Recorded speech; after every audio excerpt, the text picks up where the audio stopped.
네, 이야기고사성어 오늘은 양두구육부터 보겠습니다.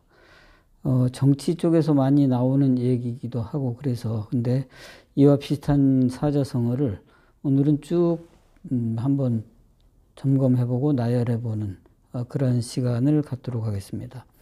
먼저 양두구육, 양양머리두, 개구, 고기육. 양의 머리를 걸어놓고 개고기를 판다. 안자춘추에 나오는 말인데요. 겉은 매우 훌륭해 보이지만 속은 그러지 못하다. 또는 양의 탈을 쓴 늑대다. 이런 뜻으로 양두구육입니다. 고사를 보면 춘추 시대 제나라 사람 유하해라는 사람이 있었는데 그는 이제 공자나 맹자가 아주 칭찬할 정도로 훌륭한 사람이었습니다. 근데 그의 동생 도척은 유명한 대도, 도둑놈이죠. 수천 명의 부하를 거느리고 있었습니다. 도척이 떠버리기를 강도를 하러 들어갈 때 먼저 할 수 있는 것이 용이고 맨 나중에 나올 수 있는 것이 의다라고 큰 소리를 치기도 했습니다만 후한에 광무제가 내린 조서에 그것을 빗대어서 양의 머리를 걸어놓고 말린 말고기를 팔고 도척이 그 도둑놈이죠. 도척이 공자를 한다라고 하였습니다. 양두구육이고요. 이와 비슷한 사자성어를 계속 쭉 해보겠는데 다음으로 이제 현옥고석을 한번 써보겠습니다. 네, 현옥고석은 뭐 흔히 쓰는 일상생활에서 쓰는 그런 사자성어는 아니지만 양두구육과 비슷한 말을 쭉 하다 보니까 이제 뭐 이런 말도 있습니다. 자랑할 현 구스로 장사하고 돌석. 쉽게 얘기하면은 앞에다 갖다 놓는 것은 옥인데 옥을 자랑해 놓고 돌을 판다. 그래서 겉으로는 아주 훌륭해 보이지만 속은 그러지 못하다. 이런 뜻이고 뭐 좀 속된 말로 명주자루의 개똥이다. 이제 이런 얘기도 합니다. 현옥 고석. 옥을 진열해 놓고 돌을 판다. 옥을 자랑하고 실제로 파는 것은 돌을 판다. 이런 것입니다. 다음으로는 사시이비, 줄여서 사이비. 보통 이거는 이제 종교적인 용어로 좀 많이 쓰이는 편이지만 본래의 그 말의 유래를 한번 보고 넘어가도록 하겠습니다. 닮을사, 이시, 말리을이, 아닐피. 겉보기에는 비슷한 듯하지만 근본적으로 아주 다르다. 맹자에 나오는 말입니다. 맹자가 이제 공자의 말을 인용해서 다음과 같이 얘기를 했습니다. 공자께서 말씀하시기를 나는 겉으로는 비슷하나 실제로는 그렇지 않은 것을 미워한다. 오사이비자. 강아지 풀을 미워하는 것은 그것이 곡식의 싹을 혼란시킬까 두려워서이고 망령됨을 미워하는 것은 그것이 정의를 혼란시킬까 두려워서이고 말 많은 것을 미워하는 것은 그것의 믿음을 혼란시킬까 두려워서이고 보라색을 미워하는 것은 그것이 붉은색을 혼란시킬까 두려워서이고 향원이라는 건 여기 세속에 따라서 야합하는 위선자가 있습니다. 향원을 미워하는 것은 그들이 덕을 혼란시킬까 두려워서이다 라고 했습니다. 그래서 사입이 줄여서 사시입이에서 줄여서 사입이라고 하는데 겉으로는 그럴싸하지만 실제로는 그렇지 않은 것을 가리키는 말입니다.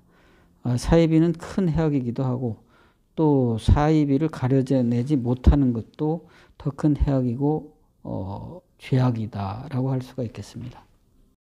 표리 부동입니다. 겉표 속리 안일부 한 가지 동. 본래 표리라는 것은 원래 설날에 왕과 조정 관리들이 모인 자리에서 검소한 생활을 하고 가난한 백성들의 어려움을 되새기자 하는 뜻으로 하는 행사에서 입는 무명 옷감이었습니다. 하지만 이제 실제로는 누구도 행사가 끝난 뒤에도 이 표리로 옷을 해 입는 사람이 없어서 단지 보여주기 위한 행사용으로 끝이고 만다. 그래서 표리가 부동하다라는 말이 나왔다고 합니다.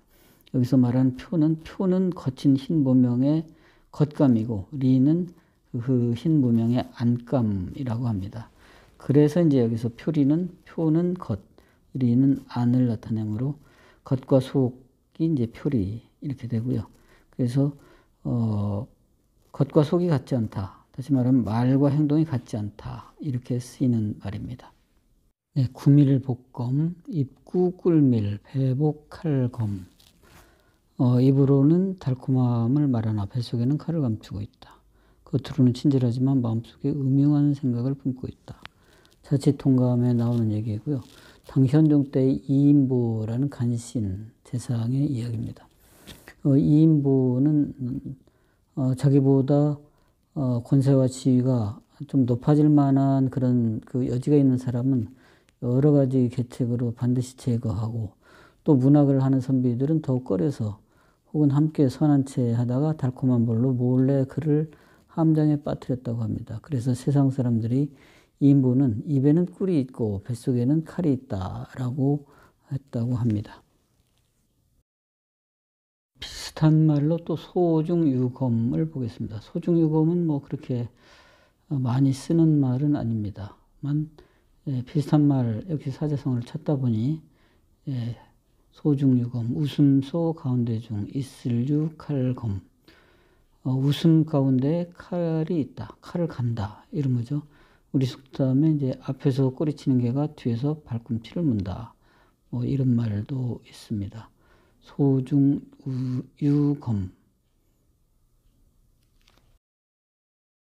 자, 면종복배를 보겠습니다. 난면, 조칠종, 배복, 등배. 그래서 앞에서는 복종하지만 뒤돌아서서는 배신한다. 또는 복종하는 척하지만 속으로는 거역한다. 당태종 때 충신, 위징에 일화하고요. 태종의 치적을 기록한 정관정요에 기록되어 있습니다. 그 기록을 보면 위징이 이제 직관으로 매우 이름이 높았습니다. 어느 날 연애를 베풀던 태종 이세민이 위징의 간언을 다 받아들이지 못할 때가 있다면서, 위징은 잠시 따르는 척 했다가 후에 기회를 보아 다시 간하면 될 텐데 융통성이 없어서 그렇게 못한다 라고 했습니다. 그러자 위징이 정색을 하면서 답을 했습니다. 옛날 왕께서는 일을 의논할 때 면전에서 좋은 말을 하다가 뒤에서는 불만을 말하지 말라고 했습니다. 제가 마음속으로 동의하지 않으면서 입으로 동의하면 이는 면종복배하는 것입니다 라고 말했습니다. 태종은 위징의 말을 듣고 깊이 깨달아서 자신과 다른 견해를 가진 인재들을 대거 등용해서 썼고, 이렇게 해서 정관예치라는 업적을 남겼습니다. 물론 그에게 이제 실수가 있었는데 고구려 원정에서 참패를 당한 일입니다. 이 고구려 원정의 실패에 또 면종복배의 교훈이 스며 있다고 합니다. 태종은 수양제가 하지 못한 고구려 정벌을 꼭 해내고 싶었습니다. 말려야 할 신하들은 의욕이 넘친 황제의 면전에서는 황제의 뜻에 따르면서도 뒤에서는 전쟁 준비를 제대로 하지 않았습니다. 강력한 무장과 투지를 지닌 고구려를 치려면 그 몇 배의 준비가 필요했는데 결국 이 전쟁은 면종복배의 교훈으로 참패로 끝나고 말았습니다. 네, 경의원지 줄여서 경원 그러는데요. 이거는 이제 그동안 했던 그 약간 부정적인 것보다는 긍정적인 면도 좀 있는 용어입니다. 경원, 공경할 경, 말이을 이, 멀원 갈지. 그래서 상대를 공경하되 일정한 거리를 둔다. 부정적으로는 물론 이제 공경하는 척하지만 내심으로는 싫거나 두려워한다. 이런 뜻인데, 공자의 이야기입니다. 공자의 제자가 공자에게 지혜로운 지도자란 어떤 사람인지를 물었습니다. 그러자 공자는 백성들이 원하는 정치를 하고 백성들이 믿는 신을 공경하되 일정한 거리를 두는 것이 진정한 지도자의 모습이다. 여기서 문제가 이제 그 백성들이 믿는 허황된 신. 그러니까 공자는 귀신이나 초월적인 존재에 대해서 부정적인 생각을 가졌습니다. 하지만 당시의 백성들은 초월적인 존재에 대해서 그릇된 믿음을 가지고 있었습니다. 그래서 공자는 백성들의 뜻을 존중하는 뜻으로 의미해서 신을 공경은 하지만 신비주의에 빠져서는 안 된다라고 강조를 한 것입니다. 그래서 사장님이나 부장님과 식사를 하는 게 마음이 편한 직원은 별로 없다라고 한다면 공경은 하되 가까이 마음이 편하지는 않다. 경원 이렇게 쓰고 경의원지가 원어가 되겠습니다. 어로 권상요목을 보겠습니다. 권할 권 윗상 흔들요 남목. 나무에 오르라고 권해놓고서는 오르자마자 아래에서 흔들어댄다. 당서에 나오는 이야기고요. 이건 앞에서도 얘기한 그 당나라 현종 때의 이인보라는 재상, 간신의 얘기입니다. 구밀복검에서 얘기를 좀 했었습니다. 이인보가 엄정지라는 사람을 지방태수로 좌천을 시켰습니다. 그러니까 당 현종이 다시 엄정지를 좀 부리려고 이인보와 상의를 했습니다. 그래서 이인보는 그 동생에게 상소를 올리도록 해놓고서는 얘기하기를 아무래도 늙고 몸이 약해서 직책을 수행하기는 좀 어려운 것 같습니다. 서울로 올라오고 싶어 하니까 불러서 한간일을 맡기십시오. 그렇게 했습니다. 그러니까 현종이 또 그 말에 그렇다면 할 수 없지. 그래서 엄정지는 지방에 그 좌천됐던 지방 태수 자리까지도 뺏기고 말았다고 그럽니다. 서울로 올라오게 해놓고서는 상소문 한 통으로 지방 태수 자리까지 빼앗으니 사람들은 이를 보고 나무에 올라가게 해놓고서 나무를 흔들어 떨어뜨렸다라고 합니다. 권상여목. 또 비슷한 말로 지붕에 올라가게 하고 사다리를 치워버렸다 하는 등루거제 이런 말도 씁니다.